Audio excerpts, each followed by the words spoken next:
Me and a friend of mine were talking about healthcare the other day, and the the fact that how us as human beings, how we relate, the depth of our connections are actually the depth of how satisfied we are in life.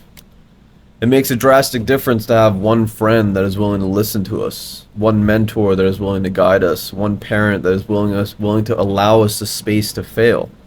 And without these key individuals and these key interactions in life, life doesn't feel as good, my friend. My name's Tarab. I make videos about emotional intelligence every day, and I'm here to convince you that your friendships, your relationships are actually the most important thing in your life. And I'm not here to say that if you have some toxic relationships to maintain them, but I'm here to tell you that we are social animals. That the essence of emotional intelligence is people. And if we don't have enough data in our pool of people, oftentimes we're not even going to get to the levels of emotional intelligence that perhaps we need to succeed in our financial endeavors, in our career endeavors, in our relationship endeavors. Anything that is of value on this planet has to do with other human beings. And I think it's something that we forget oftentimes, especially as we're moving into a virtual future. The fact that we can now watch porn anytime we want. We can escape into virtual reality and lose the pains of the world altogether, or even just video games. The fact that we can lose ourselves in our phone screens, or that the phone itself can be a portal to another space and time. It makes a drastic difference to actually have the depth of connection that makes us feel heard in life. I asked my English teacher in high school once, how do you know how much someone cares? Being a 18-year-old that was thinking about a lot of things, becoming the real philosopher version of Tarab, this professor told me, I don't know, Tarab. He told me that I don't know how to judge the depth of how people care. That's essentially what I remember the answer being. And to me, it's actually an innate characteristic. I believe compassion, the ability to listen to someone and to connect with them, is a teachable skill. But I believe caring, genuinely caring about another human being, that requires a more loyal, soulful approach to life. That requires an upbringing that encourages us to reach out, that encourages us to value our relationships. And many of us don't have that. Many of us don't have that person in our life that says, hey, my friends from my childhood are very important to me.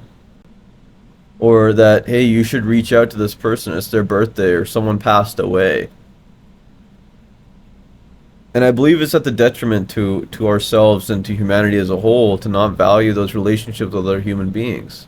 Because though they can be tumultuous and dangerous at times, they can also be incredibly nurturing, powerful. So I say to you that if you're thinking of someone in your life now as you watch this video, and you're thinking of the wonderful times that you've had, and how perhaps you did drop the ball on reaching out, that the price of not reaching out is always greater. The price of disconnecting yourself from your past is always greater. And disconnection in a sense that, and this is my personal belief, disconnection in the sense that we haven't rationalized our past. To run away from the conclusions that we made in our past, instead of renegotiating those conclusions as we grow.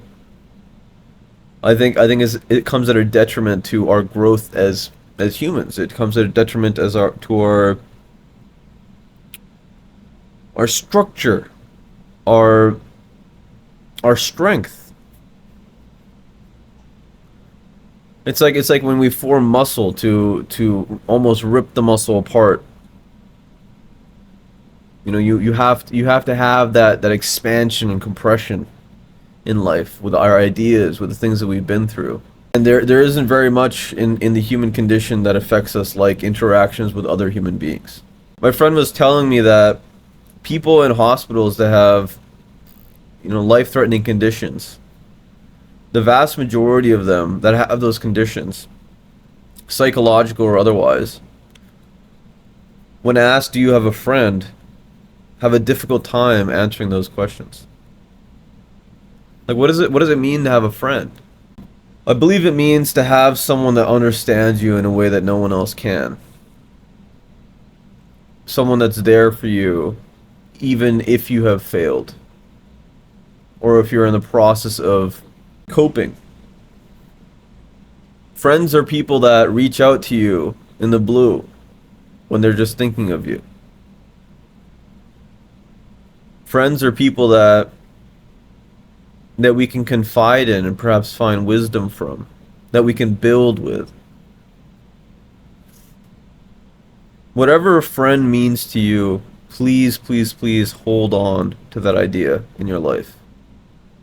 Make sure to nurture that in your life. It is the fundamental difference between living a healthy, vibrant, abundant life and living one that seems to always have dead ends.